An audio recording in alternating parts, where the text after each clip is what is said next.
Welcome to my YouTube channel.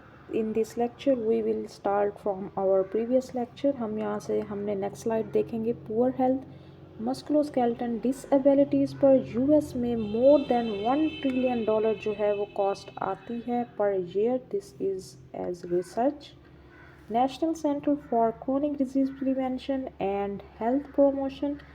वो क्या कहते हैं कि unhealthy lifestyle leads to the early disease. ठीक है, अगर आपका लाइफस्टाइल अच्छा नहीं है तो आपको डिजीज़ के रिस्क फैक्टर्स जो है उसका चांस ज़्यादा होगा। For example heart disease, kidney disease, diabetes and the chronic disease जितनी भी हैं, these leads to disability and eventually early death. इसके अंदर हम क्या कह सकते हैं कि अर्ली अनहेल्दी लाइफस्टाइल जब आपका होगा, अर्ली डिजीज़ होंगी और उससे आपका अर्ली डेथ होने का चांस ज़्यादा है। लाइफस्टाइल रिस्क फैक्टर्स इंक्लूड, इन सब में कौन कौन से हैं? जो पर्सन स्मोकिंग करते हैं, टोबैको यूज़ करते हैं, ईटिंग हाई फैट फूड जिसमें जो है वो फैट की क्वांटिटी ज़्यादा होती है, लो फाइबर डाइट यूज़ करते हैं। Actually high fibre diet use करने से इंटेस्टाइनल कैंसर से प्रिवेंट किया जा सकता है और लो फाइबर डाइट उसके अपोजिट ही वर्क करती है। सेडेंटरी लाइफस्टाइल जिनका होता है, अल्कोहल एंड ड्रग एब्यूज़, इन सब के लाइफस्टाइल रिस्क फैक्टर्स जो हैं वो इंक्रीज़ होते हैं। अब हमने हेल्थ देख लिया, नेक्स्ट हम देखते हैं what is wellness and active life long process. It is a life long process. ये नहीं कि आपने एक दो दिन तक आप जो है वो वेलनेस के लिए आप स्ट्रगल कर सकते हैं। It is a life long process of becoming aware of choices and making decisions toward a more balance and fulfilling life. Fulfilling balance life के लिए, एक स्टेबल हेल्दी लाइफ के लिए एक लॉन्ग लाइफ लॉन्ग प्रोसेस है to become well being wellness. Wellness involve choices about one life and the priorities depend करता है कि आप किन चीज़ को प्रायोरिटाइज करते हैं। That determines one's life style, और किस तरह के लाइफ स्टाइल को जो है वो अपनी लाइफ में अडॉप्ट करते हैं।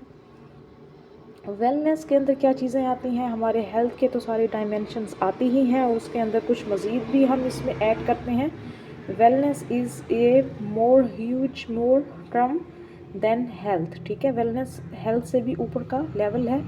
It integrates mental, social, occupational, emotional, spiritual and physical dimension of one's life. किसी भी लाइफ की ये सब डायमेंशंस अगर पॉजिटिव वे में फुलफ़िल हो रही हैं तो हम कह सकते हैं it is wellness and reflect how one feel about life as well as one ability to function effectively. कि किस तरीके से, कितने अच्छे तरीके से एक पर्सन जो है अपने फंक्शंस को इफ़ेक्टिवली परफॉर्म कर सकता है। वेलनेस की अगर हम बात करें, हम इसमें जो है वो डायमेंशंस देखते हैं वेलनेस की। There are 6 dimensions according to the National Wellness Institute.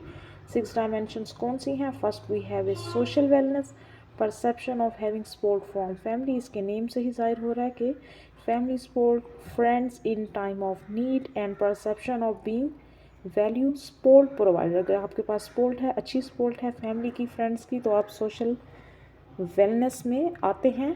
Psychological wellness की बात करें, it is a general perception that one will experience positive outcome to event and circumstances in life। अगर जो है साइकोलॉजिकल मीन्स आपका mental level, आपके जो है वो पॉजिटिव अप्रोच किसी भी चीज़ को लेके, जो भी आपके सर्कमस्टांसिस हैं लाइफ में।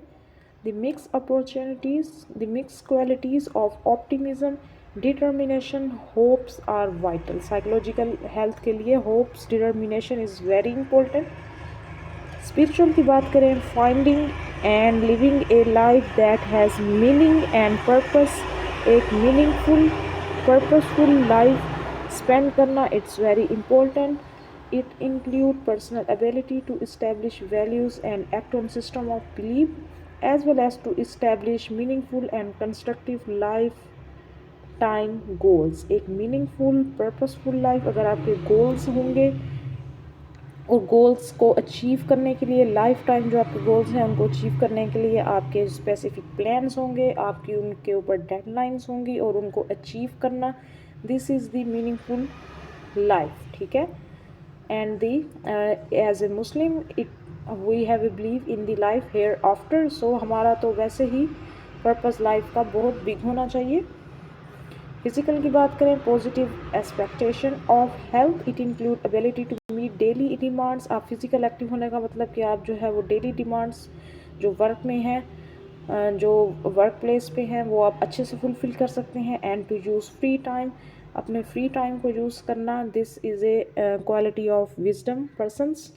अगर आपने देखना है कोई पर्सन कैसा है तो आपको देखना चाहिए कि वो अपने फ्री टाइम में क्या करता है, तो वो एक चीज़ बताती है कि ये पर्सन असल में क्या है। Making appropriate nutritional choices and participating in the regular physical activity, diet and exercise is very important। अगर आपकी फ़िज़िकल हेल्थ अच्छी है तो आपकी मेंटल हेल्थ अच्छी होगी, मेंटल अच्छी होगी तो आपकी सोशल लाइफ भी अच्छी होगी, ठीक है। उसी के साथ आपकी साइकोलॉजिकल एंड स्पिरिचुअल हेल्थ, ये सब एक दूसरे से इंटरकनेक्टेड है। Next, actively using your mind to develop new skills and learn new information, ये हमारी इंटेलेक्चुअल वेलनेस की डेफिनेशन में आती है कि आप new skills and new information learn करें। और हमेशा वही पर्सन सक्सेसफुल होता है या वही पर्सन ग्रो करता है जो अपनी स्किल्स पे और न्यू लर्निंग पर वर्क करता है। इमोशनल की बात करें, ability to cope with daily circumstances, आप अपने डेली सर्कमस्टांसेस से डेली जो भी सिचुएशंस आती हैं उनको आप किस तरह से डील करते हैं, positive, optimistic and constructive manner में डील करते हैं। इमोशंस हमारे फेयर के इमोशन होते हैं, स्ट्रेस के इमोशन होते हैं, एक्साइटमेंट के होते हैं, तो सब इमोशन से आप किस तरह कोप अप करते हैं, ये आपकी इमोशनल इंटेलिजेंस भी इसको कहते हैं, ठीक है। और अगर आपकी मेंटल स्टेट मोस्टली पॉजिटिव रहती है तो अगर कभी कोई सर्कमस्टांसिस जो हैं वो अप एंड डाउन्स जो हैं क्योंकि लाइफ में आते रहते हैं, तो आप अपनी मोस्टली रहने वाली मेंटल स्टेट में दोबारा जल्दी वापस आ जाते हैं। वेलनेस की बात करें, Howard Clinebell provide more comprehensive 7 dimension of wellness. पीछे हमने नेशनल इंस्टीट्यूट की देखी, देयर आर 6, अब हमारे पास नेक्स्ट 7 डायमेंशंस हैं वेलनेस की। Spiritual wellbeing dimension incorporates healthy religious believes, practices, values, ठीक है। स्पिरिचुअल वेलनेस हमने पहले भी पढ़ा। Mental wellbeing dimension, it incorporates problem solving, creativity, clarity. जब आप मेंटली स्टेबल होंगे, पॉजिटिव होंगे और आपके जो है वो गोल्स में क्लैरिटी होगी, तभी आप क्रिएटिव हो सकते हैं। और प्रॉब्लम सॉल्विंग आपकी जो है वो अप्रोच होगी, आपकी सर्विसेज एंड प्रोडक्टिविटी इम्प्रूव होगी। The physical wellbeing dimension reflect the body health, ठीक है। फिजिकल में हमारी जो है हमारा मोस्टली जो है वो फोकस होता है कि exercise and diet and responsible for self care. आप अगर दूसरों की केयर करेंगे तभी तो आपकी सोशल लाइफ अच्छी होगी ना। Next we have relationship wellbeing dimension, it represent the most important factor for our healing and journal wellness.